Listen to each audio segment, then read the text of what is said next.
En este video presentaremos las medidas de dispersión de un conjunto de datos. Supongamos el mismo conjunto de individuos que presentamos anteriormente. Comencemos a calcular las medidas de dispersión. Medida 1, el recorrido de la variable. El recorrido sería el máximo valor menos el mínimo. En este caso sería la altura de Kevin Garnett menos la altura de Peter Dinklage. 211 menos 1,35 daría 0,76 metros. ¿Cuál sería la ventaja? Es un cálculo muy sencillo, están las mismas unidades de medida que la variable, metros en este caso. ¿Cuál es la desventaja? Solo considera dos datos, los datos más extremos. No importa qué tan dispersos o qué tan próximos estén las alturas del resto de los famosos. Alternativa 2.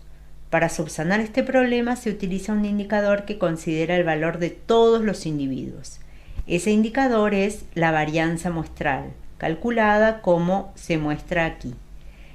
Es la suma de cada uno de los valores de la variable menos el promedio al cuadrado y luego se divide entre la cantidad de individuos menos 1.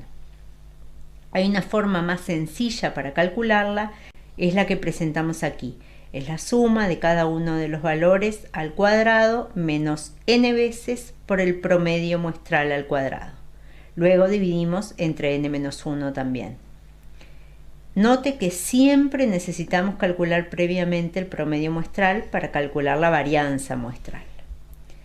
Recuerde cómo se calculaba el promedio muestral. Era simplemente la suma de todos los valores de la variable dividido n la cantidad de individuos.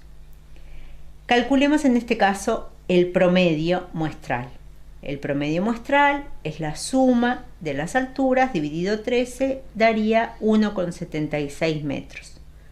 Con este promedio calculado podemos calcular la varianza muestral.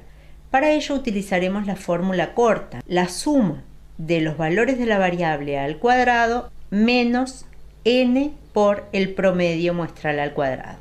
En este caso sería estos valores que están aquí y daría 0,037 metros cuadrados. Podrá observar en una planilla electrónica que este resultado coincide con el resultado al que llegaría si calculara la varianza a través de la definición, a través de la fórmula larga, digamos. ¿Cuál es la desventaja?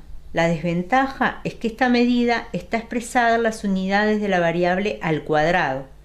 En este caso, en metros cuadrados. Es una medida de superficie para indicar variación de datos referidos a longitudes, y eso conlleva una dificultad de interpretación.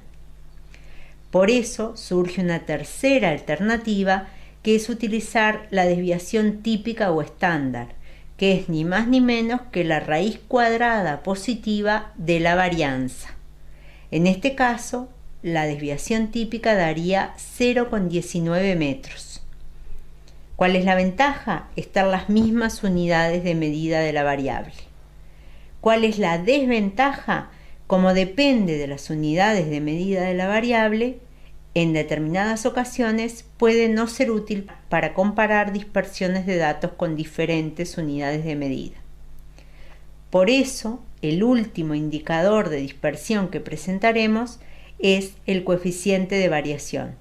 El coeficiente de variación se calcula como la desviación típica sobre el valor absoluto del promedio. Con ello logramos tener una medida de dispersión relativa al promedio y adimensional,